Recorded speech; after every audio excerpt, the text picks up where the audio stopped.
Ready चलिए। राजस्थानी भाषा का उद्भव और विकास और उसकी परंपरा। जो भी राजस्थानी पढ़ता है उसके लिए ये एक आधारभूत प्रश्न है कि हम जिस भाषा और साहित्य का अध्ययन कर रहे हैं उसकी परंपरा कहाँ से प्रारंभ हुई, उसका विकास कैसे हुआ, इसको हम आज समझ रहे हैं। आप और हम सब जानते हैं कि जैसी दुनिया, विश्व, जिस प्रकृति आज जो हम देख रहे हैं, क्या प्रारंभ से ये ऐसी है? इसमें एक उत्तरोत्तर विकास होता रहा, परिवर्तन होता रहा। इस प्रकृति से जुड़ी हुई जितनी भी चीजें उसमें निरंतर परिवर्तन होता रहा। यह कह सकते हैं परिवर्तन इस प्रकृति का नियम है। और इस प्रकृति से सबसे ज्यादा जुड़ा हुआ है मनुष्य, और यही कारण है कि मनुष्य में भी परिवर्तन हुआ। और जब मनुष्य में परिवर्तन हुआ तो मनुष्य से जुड़े हुए जितने भी उपादान हैं, जिससे भी जुड़े हुए पक्ष हैं, उन सभी पक्षों में विकास या परिवर्तन होना बिल्कुल वाजिब है, बिल्कुल उचित है, न्यायोचित है। तो इसी मनुष्य से जुड़ी हुई सबसे महत्वपूर्ण चीज है भाषा। भाषा वह है जिससे मनुष्य अपनी बात को दूसरों के सामने रखता है। विचार की अभिव्यक्ति व्यक्ति का मूल स्वभाव है। बच्चा भी अपने बात जो बोलना नहीं जानता है वो भी रोकर या हंसकर अपनी बात को अभिव्यक्त करता है। और जब हम भाषा सीख लेते हैं तो भाषा के माध्यम से अपनी बात को कहते हैं। जब तक भाषा नहीं थी, या तो ध्वनि होती है कोई भी एक तरह की, या चित्र के माध्यम से, या इशारों के माध्यम से। जब भाषा का विकास हुआ तो भाषा जुड़ गई। यह भाषा क्या आज हम लोग जिस रूप में काम में लेते हैं, जिस रूप में प्रयोग करते हैं, जिसमें लिखते, पढ़ते, बोलते, आचार विचार करते हैं, क्या वही है? नहीं। भाषा का भी जैसे आप और हम सब जानते हैं, जैसे हमारे परिवारों का, समाजों का विकास क्रम होता है, वैसे भाषाओं का भी एक विकास क्रम होता है। और उसी विकास क्रम के आधार पर हम यह देखते हैं कि भाषाओं का भी विकास होता है। अनेक भाषाओं के परिवार, विश्व जितना बड़ा विश्व है उतनी ही भाषाएं। भाषाओं के संबंध में तो यह कहा जाता है कि हमारे राजस्थानी में तो एक कहावत है कि हर 12 कोस के बाद बोली बदल जाती है। और वह बोलियां ही परिवर्तित रूप में, विकसित रूप में, बहुत बड़े व्यापक रूप में जाकर एक भाषा का निर्माण करती है। आप देखते हैं वैदिक संस्कृत आई, हिंदी आई, जितनी भाषा। और हमारे यहाँ जो एक भाषा परिवार जो महत्वपूर्ण है उसको हम कहते हैं भारतीय भाषा परिवार। इसी भारतीय परिवार की भाषा है राजस्थानी। राजस्थानी नाम कैसे पड़ा? पहले इसके अलग अलग नाम होते थे। कोई ने उसको टिंगल कह दिया, कभी मारवाड़ी कह दिया, कभी मरु भाषा कह दिया, कभी मरुवाणी कह दिया। लेकिन जब से राजस्थान का नाम प्रचलित हुआ तब से इससे जुड़ी हुई भाषा राजस्थानी हो गई। हम बिल्कुल एक फ्रेमवर्क के, एक प्रारूप बनाकर इस भाषा का विकास क्रम देख सकते। आप और हम सभी जानते हैं कि यह जो विकास क्रम हुआ हमारा समाज में, उस विकास क्रम का एक आधार रहा। और विकास क्रम का क्या आधार रहा? कि मनुष्य ज्यादा से ज्यादा सुख प्राप्त करना चाहता है, ज्यादा से ज्यादा अपनी सुविधा को बढ़ाना चाहता है, अपने साधनों को बढ़ाना चाहता है, अपना विकास करना चाहता है। जब यह विकास होता है, उस विकास के साथ ही जुड़ी हुई है, जब मैंने आपको पहले ही बताई, जब मनुष्य के साथ जुड़ी हुई भाषा है तो भाषा में भी विकास हुआ। और इस भाषा में परिवर्तन का सबसे बड़ा कारण जो रहा, वो कारण यह था कि हम सुख प्राप्त करना चाहते हैं, हम आनंद प्राप्त करना चाहते हैं। भाषा के संबंध में कहा, इसको मुख सुख कहा। कम से कम शब्दों में, सरल से सरल शब्दों में हम अपनी बात दूसरों तक रख सकें, दूसरों तक अपने विचार को पहुंचा सकें। और हमेशा जो भी विकास क्रम हुआ है वो कठिनता से सरलता की ओर है। जितने भी अपन ये उपादान देखते हैं, उन उपादानों में एक वस्तु हुई, फिर उसमें सरलता है, फिर उसमें सरलता है, फिर उसमें सरलता है। भाषा में भी यही क्रम रहा। हम दूसरी बातों को छोड़कर वापस अपने मूल प्रश्न पर आते हैं कि राजस्थानी भाषा का विकास कहां से। भारतीय साहित्य परंपरा जो प्रारंभ हुई, वो प्रारंभ हुई वैदिक संस्कृत। अब वेदों में जो भाषा कहां से आई या वहां से शब्दों का क्या प्रारंभ हुआ, लोगों ने कहा कि शब्द आए और ऋषि मुनियों के सामने आकर उन्होंने प्रकट किया, हमारा रूप यह है, हमारी ध्वनि यह है, हमारा स्वरूप यह है। तो वो जो भाषा थी वह भाषा कहलाई वैदिक संस्कृत। आज आप जानते हैं जिस भाषा में वेद लिखे उस भाषा को कहा हमने वैदिक संस्कृत। और आज की तारीख में तो बहुत कम लोग रह गए जो उस भाषा के अर्थ को या स्वरूप को समझ सकते हैं, बोल सकते हैं, लेकिन यह भाषा व्यवहार में जरूर है। मैंने जैसा आपको कहा, हमारे जीवन का क्रम जो परिवर्तन होता है वो कठिनता से सरलता की, यही क्रम रहा हमारा भाषा का। जब भाषा में व्याकरणिक दुरूहता आ गई, जब विषमताएं आ गई, लोगों से, आम जन से वह भाषा कटने लग गई और भाषा में वो विकास आने के कारण क्या रहा कि भाषा जो थी वो लोक से दूर हो गई। तब लोक का अभिप्राय है सामान्य जन ने अपनी एक भाषा का विकास किया और उस वैदिक भाषा से, वैदिक संस्कृत से जो भाषा का विकास हुआ जिसको हमने कहा लौकिक संस्कृत। अब लौकिक संस्कृत क्या है? जैसे मैंने आपको कहा वैदिक संस्कृत जिसमें वेदों की संरचना हुई, फिर कहा लौकिक संस्कृत। वो लौकिक संस्कृत कौन सी है? जिसमें पुराण, जिसको हम पौराणिक साहित्य, वो पौराणिक साहित्य जिसमें ये जितने उपनिषद है, जितने पुराण है, ये गीता, रामायण जो लिखी गई, वाल्मीकि रामायण, ये सभी उसी लौकिक संस्कृत, वो लौकिक संस्कृत। अब क्या हुआ? लौकिक संस्कृत भी काफी सदियों तक चलती रही, बहुत सदियों। भाषा में सहज परिवर्तन नहीं होता, भाषा में परिवर्तन होने में बहुत समय लगता है। और कैसे समय होता है, परिवर्तन होता है, ये भी नहीं हम कह सकते कि आज 1 तारीख से रात को 12 बजे से भाषा परिवर्तन हो गई, ये नहीं हम कहते। इस परिवर्तन होने में एक बहुत लंबा समय लगता है, एक बहुत लंबा परिवर्तन, एक समय लगता है, एक परंपरा उस परिवर्तन। तो वो पौराणिक लौकिक संस्कृत। अब उस पौराणिक लौकिक संस्कृत में जैसे मैंने आपको कहा, हर समय दुरूहता आ जाती है, कठिनता आ जाती है, विषमता आ जाती है, व्याकरणिक नियम में नए नए नियम आ जाते हैं, उन नियमों में वह भाषा बंध जाती है और वह भाषा भी आम जन से दूर होती गई। जब आम जन से भाषा दूर हो गई तो लोगों ने अपनी एक नई भाषा का निर्माण किया और उस भाषा को हमने नाम दिया पाली।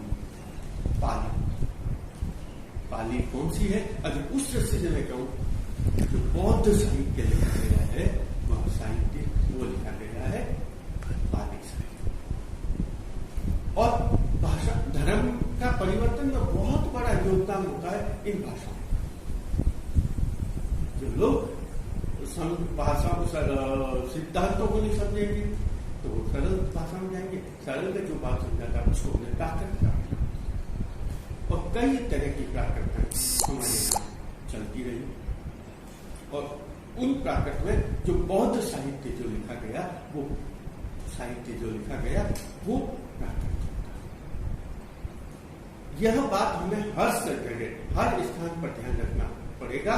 जो मैंने आपको कहा कि भाषा में जब जब दुरूहता आई, जब जब कठिनता आई, जब जब विषमता आई और वो भाषा में परिवर्तन, यही जो वैदिक संस्कृत के साथ हुआ, जो लौकिक संस्कृत के साथ हुआ, वही हुआ प्राकृत के साथ।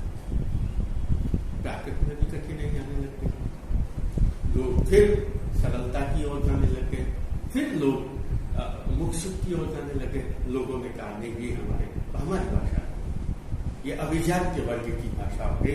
लोग ने अपनी फिर नई भाषा का निर्माण किया, जिसे अपभ्रंश का, और वो अपभ्रंश भी जिनको अलग अलग सोच विस्तार भी होता गया क्षेत्रफल, और फिर अलग अलग जनपदों की, अलग अलग लोगों की अपनी अपनी भाषा, जिनको हमने देसी भाषाओं अलग अलग क्षेत्र, और वो देसी भाषाएं कौन सी थी? अब उनका एक नाम था, जैसे संस्कृत एक नाम, वैदिक संस्कृत एक नाम, प्राकृत एक नाम, लेकिन ये अपभ्रंश जो थी उनको उनके स्थान के भूगोल के हिसाब से, संस्कृति के हिसाब से उनको अलग अलग नाम दिया।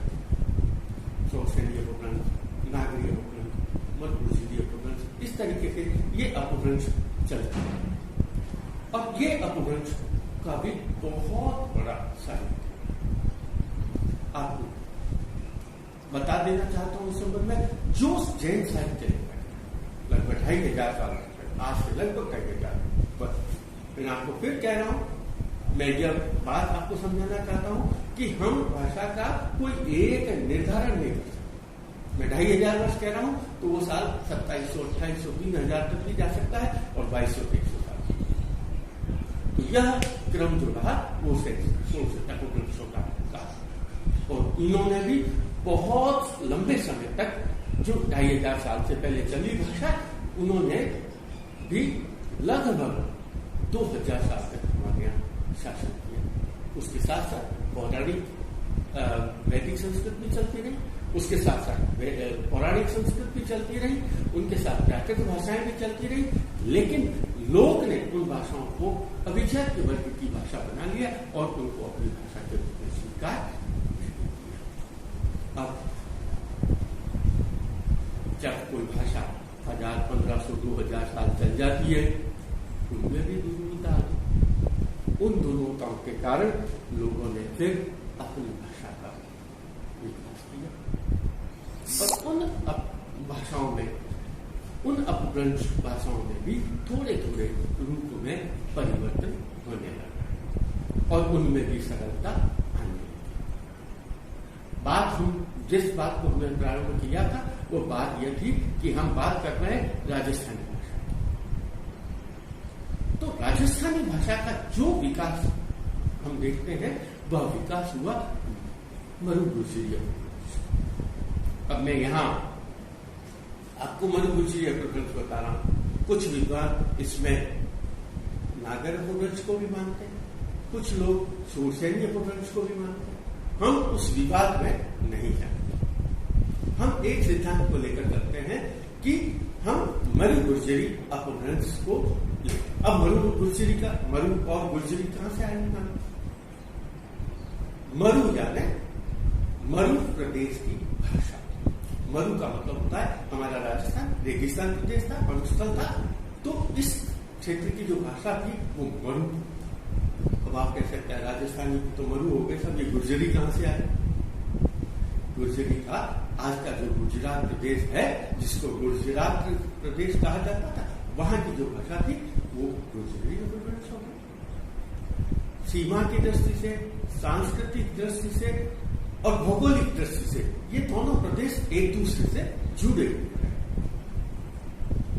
और वो जुड़े हुए रहने के कारण इनमें क्या हुआ कि इनमें मेल रहा, और एक समय आया इस मरुगुर्जरी अपभ्रंश का भी वो बहुत लंबे समय तक ये मरुगुर्जरी भाषा चलती रही।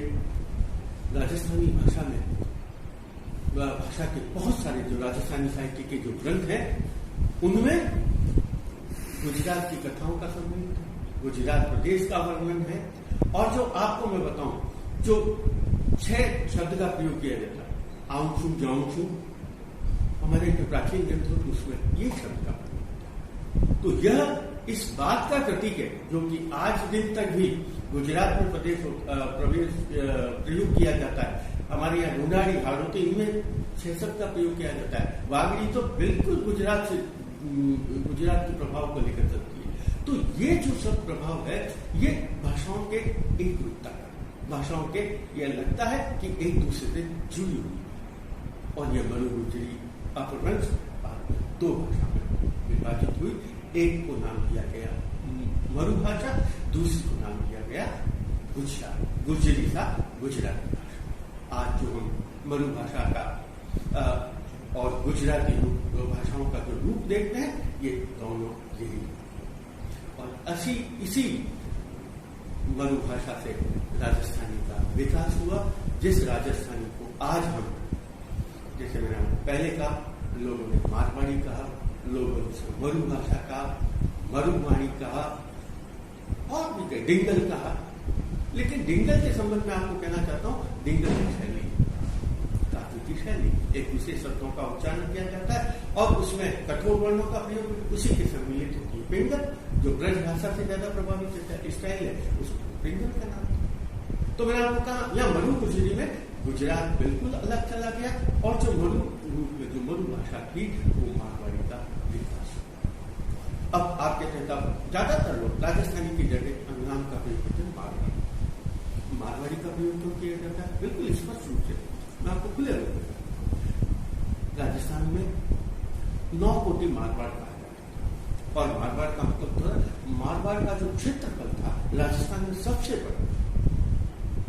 जैसलमेर से प्रारंभ होता है, सीकर झुंझुनू से चला जाता है, पूरा पश्चिमी राजस्थान का जो क्षेत्र है वो मारवाड़ का है। और यही कारण था, जब इतने बड़े क्षेत्र की भाषाएं थी तो दूसरे क्षेत्र की जो भाषाएं थी वो अपेक्षाकृत उनका क्षेत्रफल, उनका व्यावहारिक क्षेत्र छोटा था, इसलिए वो मारवाड़ी जो थी वो राजस्थानी का पर्याय, उसको मारवाड़ी कहा। लेकिन आज अब हम जब राजस्थानी की बात करते हैं तो यह राजस्थानी भाषा जो है ये राजस्थानी मारवाड़ी, इसमें सभी क्षेत्रों की जो भाषाएं बोलियां हैं उनका सम्मिलित है। और आज हम जिस बात करें, मैंने आपको कहा राजस्थानी बोलियों में मारवाड़ी है, मेवाड़ी है, गोलाड़ी है, शेखावती है, बागड़ी है, गोरवाड़ी है और पहाड़ी और भीली बोलियां। अब आप लोग सब कह सकते हैं, तो अब जब ये अलग अलग बोलियां तो भाषा का ही स्वरूप कैसे? भाषा का निर्माण कोई बैठकर नहीं किया जाता, भाषा का निर्माण ये बोलियां ही करती। हिंदी भाषा का जिसका हम प्रयोग करते हैं उसमें अवधी, मैथिली, ब्रज, ये सब भाषा। आज हम अंग्रेजी जिस भाषा का प्रयोग करते हैं वो अंग्रेजी भी किसी एक स्थान की भाषा नहीं, उसमें भी अलग अलग क्षेत्रों की भाषा है। आज हम गुजरात की बात करते हैं तो उसमें काठियावाड़ी अलग है, मराठी की बात करते हैं उसमें भी कई भाषाएं सम्मिलित है, जैसा कि मैंने आपको कहा हर बार। और सबसे बड़ी बात है, भाषा का जो स्वरूप निर्धारण होता है वो लिखित साहित्य के आधार पर होता है। जो हम बोलते हैं उसको केवल बोली के आधार पर हम किसी भाषा का निर्धारण नहीं कर सकते। भाषा में जब जो जितनी बोलियां होती है वो बोलियां सम्मिलित होती हैं और उनमें जो सबसे समृद्ध सरल जो बोली होती है उसी बोली को एक मानक भाषा का रूप दिया जाता है। तो मैंने आपको कहा, हिंदी का जब विकास हुआ तो उस हिंदी के विकास में खड़ी बोली का विकास हुआ और उसी खड़ी बोली को स्वीकार किया गया। आज हम जिस राजस्थान की बात करते हैं उसमें मारवाड़ी एक मानक भाषा, एक स्टैंडर्ड फॉर्म माना गया। और वो कौन सा मारवाड़ी है जो हम कहते हैं राजस्थान का केंद्र बेटा। इसमें हम क्या, मीराबाई की जो भाषा है वह मीराबाई भाषा राजस्थानी का मानक स्वरूप है और वही भाषा आज प्रचलित है वर्षों से। मैंने आपको कहा, चाहे लिखने बोलने में हर क्षेत्र में परिवर्तित हुआ, लेकिन जो बोलने का आज रणवल चंद को हम देखते हैं और जो लेटेस्ट और भाषा का सबसे बड़ी बात है, जो गद्य जो लिखा गया वो गद्य में उसी एक मानक स्वरूप के दर्शन होते हैं, वही मानक स्वरूप हमें दिखाई देता है और वही मानक हमारे राजस्थानी भाषा के विकास का परिचय है। मैंने आपको यह विकास बताया, वैदिक संस्कृत, संस्कृत